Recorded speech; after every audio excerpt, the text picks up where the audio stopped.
Se câmeras full frame competem bem com câmeras médio formato, então como as melhores câmeras APS-C competem com as full frames? É isso que nós vamos conversar hoje. Seja bem-vinda, seja bem-vindo a mais um vídeo aqui no canal. Eu sou Armando Vernalha Júnior, fotógrafo, cinegrafista, professor, youtuber, músico, tomador de café, entre outros líquidos. E hoje vamos tentar esclarecer este ponto. Essa dúvida que dá título ao vídeo de hoje foi enviada por um aluno, apoiador do canal, espectador frequente, que é o Cássio. O Cássio, que é usuário de câmeras Fujifilm, e ele fez a pergunta se, afinal, segundo aquele vídeo, que é o vídeo passado, em que eu comparei uma Canon EOS R5 com uma Fujifilm GFX50, se a full frame encarou tão bem a médio formato, como uma APS-C, como a Fujifilm X-T5, que tem 40 megapixels, como ela compete com uma full frame também de 40, 45 megapixels, como é o caso lá da R5, como se dá esse duelo? E eu vou fazer esse duelo na prática, eu só preciso organizar, ter as câmeras disponíveis, aí vou conversar lá com o pessoal da loja Portsar para a gente organizar isso. Mas eu vou responder com base na minha experiência de testes prévios que eu fiz com o XH2 da Fuji, com o X-T5, não testes suficientes para trazer o review aqui para o canal ainda, mas já suficiente para dar uma olhada nos arquivos. E também com a R7 que eu tenho, que é uma câmera de altíssima resolução no APS-C e que eu já fiz vídeo comparando com a EOS R. Dá uma chegada naquele vídeo, porque ele tem alguns aspectos importantes para a gente debater lá. Então, se você não viu, veja o comparativo de R7 com R. Mesmo que você não seja usuário de câmeras Canon, você usa Fuji, Nikon, não importa, dá uma olhada ali, porque a realidade mostrada ali entre R7 e R, ela pode ser aplicada a outras marcas. Então a gente pega lá Nikon com as APS-Cs da Nikon que tem 20 ou 24 megapixels contra full frames Nikon que tem os mesmos 24 megapixels. Então, por exemplo, uma Z5 ou Z6 contra uma Z50 ou uma ZFC. A gente pode usar essa realidade na Fuji versus Canon, 40 megapixels de Fuji versus 45 de Canon ou 45 de Nikon nas full frames que tem 45 megapixels. Então, o que está dito ali de R versus R7 é totalmente lógico e aplicável às outras marcas. Então, dá uma olhada ali porque eu acho que muito vai estar respondido ali. Mas o fato é que o Cássio tinha mandado essa pergunta no grupo de alunos e apoiadores do canal. Se você quer ser parte aí do grupo de alunos e apoiadores, você compra os meus cursos. Compra um dos meus cursos. Inclusive tem curso novo sendo vendido. O curso Os Elementos do Desenho Fotográfico. É um curso de composição em fotografia, mas com a ênfase totalmente tirada do design gráfico, da ilustração e da pintura e as ideias de design, ilustração e pintura portadas para dentro da fotografia. Então, os elementos de desenho fotográfico é um curso que fala do uso de linhas, formas, volumes, texturas, padrões, espaços positivo e negativo, valores tonais, contrastes, um monte de coisa que é estudada por pintores, ilustradores e designers e que eu portei para a fotografia. O link está na descrição desse vídeo aqui. E os meus outros cursos, curso de focalização com EOS R7, curso de fotometria, curso de introdução ao flash dedicado, entre vários outros que eu tenho. Dá uma chegada no meu site, nos links que estão aqui na descrição, que você vai saber tudo sobre os meus cursos. Então, você quer participar dos grupos de alunos e apoiadores? Se torne aluno ou se torne apoiador. Como é que você se torna apoiador? Juntando-se ao Apoia-se, que está o link passando aqui embaixo, ou também clicando no Seja Membro aqui do YouTube. E aí você entra lá nos grupos e a gente troca essas ideias, e essas ideias às vezes geram roteiros aqui para o canal. Essa aqui é a resposta que eu escrevi no grupo de alunos e que virou roteiro aqui para o vídeo. Então vamos lá, minha gente. Então, baseado nessa pergunta que eu recebi, tem alguns pontos que eu queria tratar para vocês e eu não quero esquecer nada, então eu vou acompanhar direitinho aqui pelo meu roteiro. Aspecto 1 para a gente comparar. Área de sensor, APS-C, full frame, médio formato. O que acontece aí? Um APS-C, tá? Popularmente chamado de cropado, tem aproximadamente 345 milímetros quadrados. E eu estou dizendo aproximadamente porque o APS-C da Fuji, o da Sony e o da Nikon tem um tamanho ligeiro, todos eles têm o mesmo tamanho e que são ligeiramente diferentes do APS-C da Canon. A Canon tem 1 milímetro a menos na largura, 1 milímetro a menos na altura. É um sensor um pouquinho menor o da Canon comparado ao da Fuji, o da Nikon e o da Sony. Por isso eu digo que aproximadamente eles têm 345 milímetros quadrados, que é em torno de 23 milímetros de largura por 15 milímetros de altura. O full frame tem 864 milímetros quadrados, 36 milímetros de largura por 24 milímetros de altura. E esses médio formatos digitais que a gente vê hoje têm 1.450 milímetros quadrados, ou 44 milímetros por 33, porque a proporção é 4:3, enquanto o APS-C e o full frame são 3:2. Então, o quadro que a gente está vendo aqui hoje, nesse vídeo, é 16:9, mais compridinho do que alto, né? Mais largo que alto. O 3:2 fotográfico é um pouco menos largo que isso, com esse tanto de altura, por exemplo. E aí vai dar para cada 3 centímetros aqui, 2 aqui. Então, 3 na horizontal para 2 na vertical. E o médio formato digital é 4:3. Ele é um pouco mais quadrado. Dito isso tudo, porque isso responde uma parte da diferença de área desses sensores. Então, o que acontece é que se eu fizer um corte no sensor de médio formato para o 3:2, a diferença de área dele para o full frame torna-se bem pequena.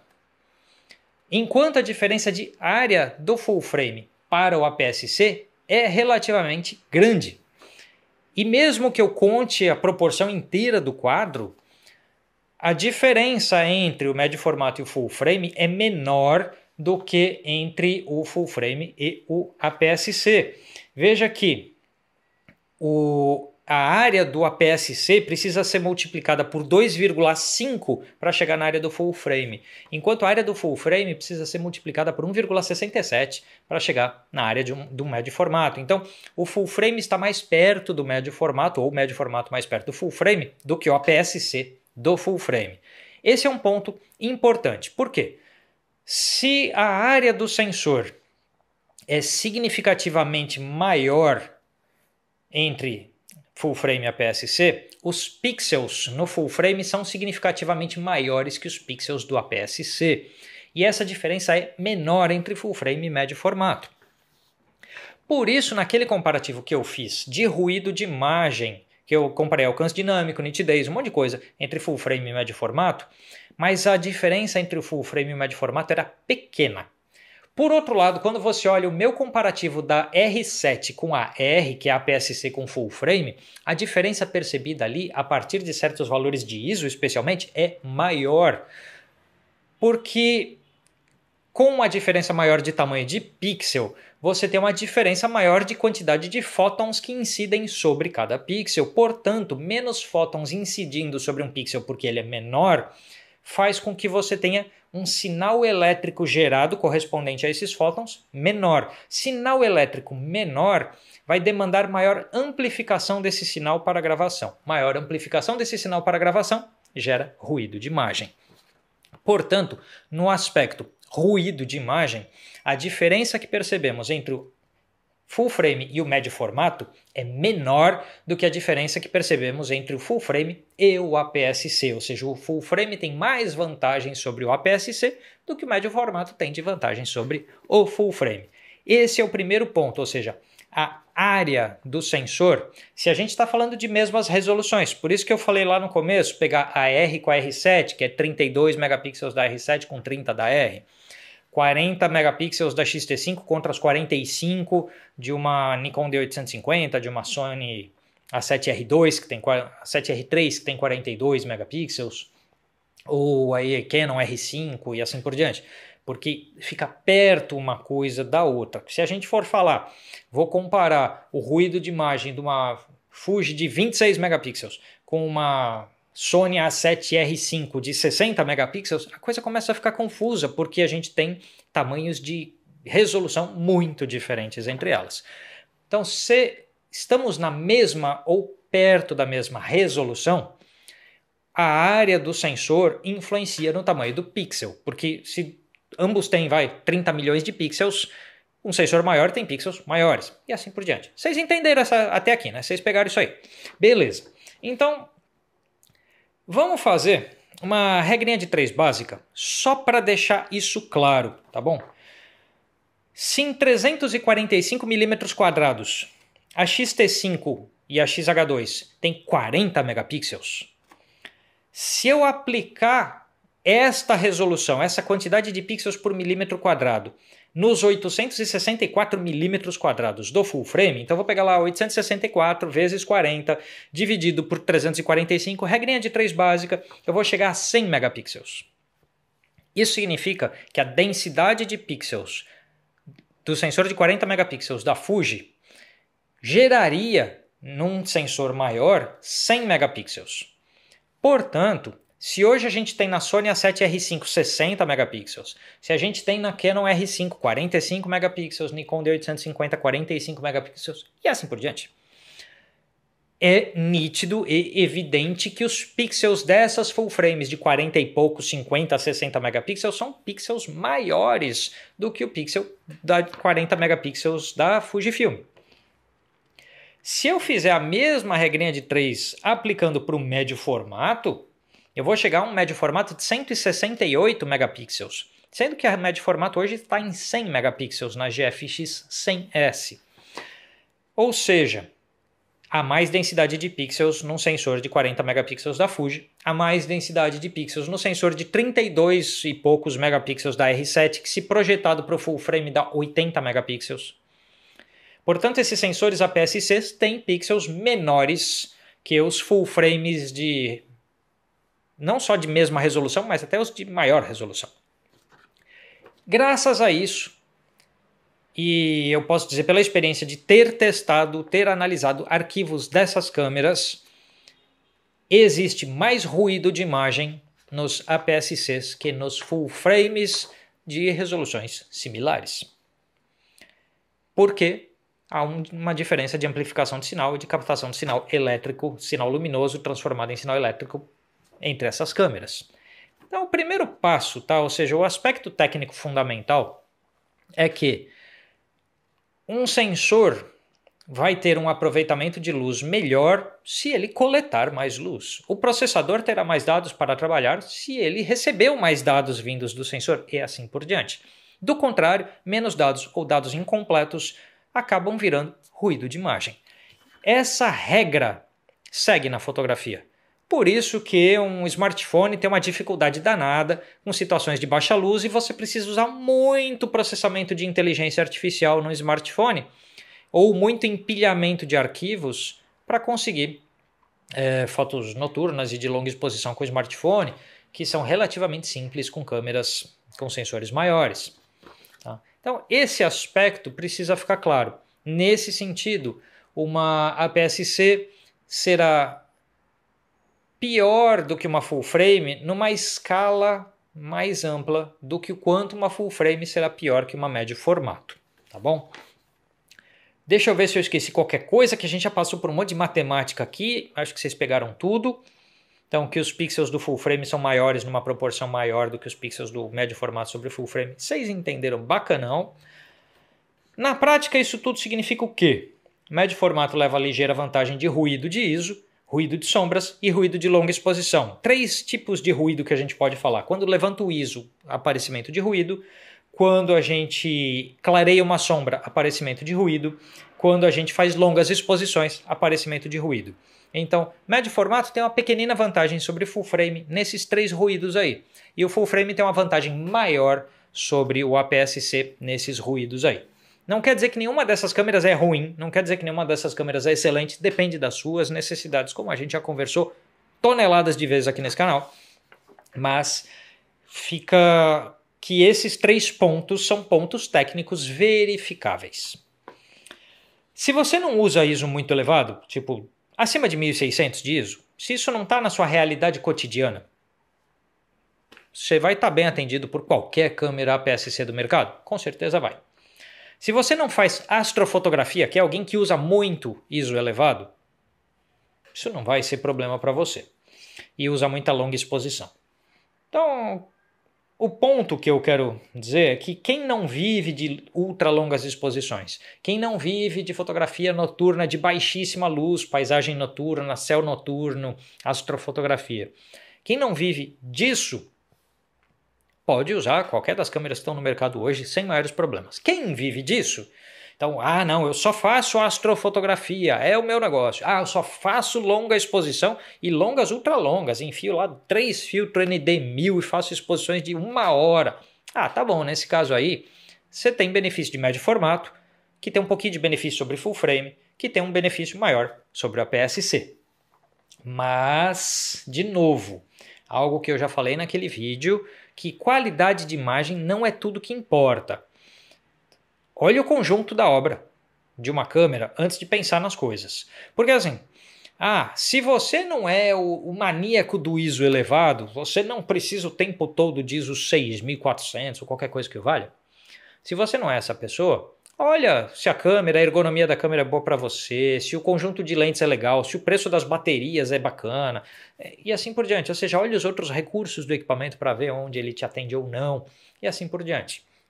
Não fica só, essa aqui tem mais megapixels, essa é full frame, aquela é a APS-C. Eu tenho aqui as duas coisas, a APS-C eu tenho a R7, a full frame eu tenho a R. Estou perfeitamente bem atendido por essas duas câmeras. Uso mais a R7 nos trabalhos de vídeo, mas uso ela também para fotografia e uso mais a R para o trabalho de fotografia, um pouco menos para o trabalho de vídeo, apenas porque os recursos embarcados na R7 em vídeo são maiores do que os da R. E eu não trabalho em faixas de ISO tão problemáticas. Agora a gente está gravando a ISO 640, porque eu tenho iluminação aqui. Então eu estou em f4, 1/60 de segundo, ISO 640. E está perfeitamente bem exposto. E eu posso ter o triplo dessa iluminação se eu quiser e gravar aqui a ISO 200, a ISO 100 e assim por diante. Conforme o que é o trabalho de cada um, as necessidades de luz de cada um e assim por diante, isso pode levar a caminhos muito diferentes na escolha dos equipamentos. O fato é que eu repito algo que eu já disse também uma tonelada de vezes. Fujifilm, Canon, Nikon, Sony, Pentax, Leica, TechPix não. Enfim, todos esses equipamentos, menos TechPix, são suficientes para que você obtenha excelente fotografia. E a Home System também. Home System está valendo, que é a velha Olympus. Panasonic também. Todos esses equipamentos são perfeitamente adequados para que você atinja ótimos resultados, desde que você tenha boa técnica e saiba o que está fazendo. Se você tem boa técnica e sabe o que você está fazendo, você vai tirar bons resultados de qualquer um. Agora, no específico, naquela coisa que seja algo que em cada não sei quantas pessoas precisa, aí você que é esse em cada não sei quantos, precisa saber o que você tem de necessidades, que diga se você vai ser melhor atendido por um sistema ou outro, tá bom? Mas fica essa informação só que faz mais diferença entre o APS-C e o full frame do que entre o full frame e o médio formato, ou seja, o full frame está mais perto de atender a quem precisa de um médio formato do que o APS-C está de quem precisa do full frame. É que a maioria de nós sequer precisa de um tamanho de sensor específico. A maioria de nós pode ser atendido por variados tamanhos de sensor, porque a maioria de nós faz trabalhos que estão fora dos limites extremos desses equipamentos. Tá bom? A gente se vê num próximo vídeo. Lembrando que você pode comprar os meus cursos. Eu tenho o curso de Introdução ao Flash dedicado, muito bom, que já ajudou muita gente a perder o medo do Flash. Tenho o curso de fotometria, que ensina você a parar de ter foto mais clara, mais escura, sabe? Aquela coisa meio irregular durante as suas férias ou durante um trabalho. Então, solidifica melhor a sua técnica. Eu tenho o novo curso, Os Elementos do Desenho Fotográfico, um tremendo curso de composição em fotografia. Eu tenho o curso Composição em Fotografia, que aborda outros elementos que não as coisas que estão no curso Elementos do Desenho Fotográfico. Tenho o curso de Fotografia em Preto e Branco, que é de Photoshop e Lightroom para fazer um preto e branco bacana. E eu não cubro nesse curso todas as atualizações recentes do Photoshop, mas para efeito de técnica de conversão de arquivo para preto e branco, tudo que está lá no meu curso segue valendo bonitinho, porque esses recursos seguem disponíveis lá. E eu tenho o curso de focalização com a Canon EOS R7, para que você não perca aí takes de vídeo ou fotos por conta de focalização, porque o menu de focalização da R7 é bem complexo, bem longo e cheio de detalhe, e eu explico tudo nesse curso. Também você pode considerar ser membro aqui do canal. Se você não é inscrito ou inscrita, inscreva-se neste espacinho da internet e a gente se vê num próximo vídeo. Até lá!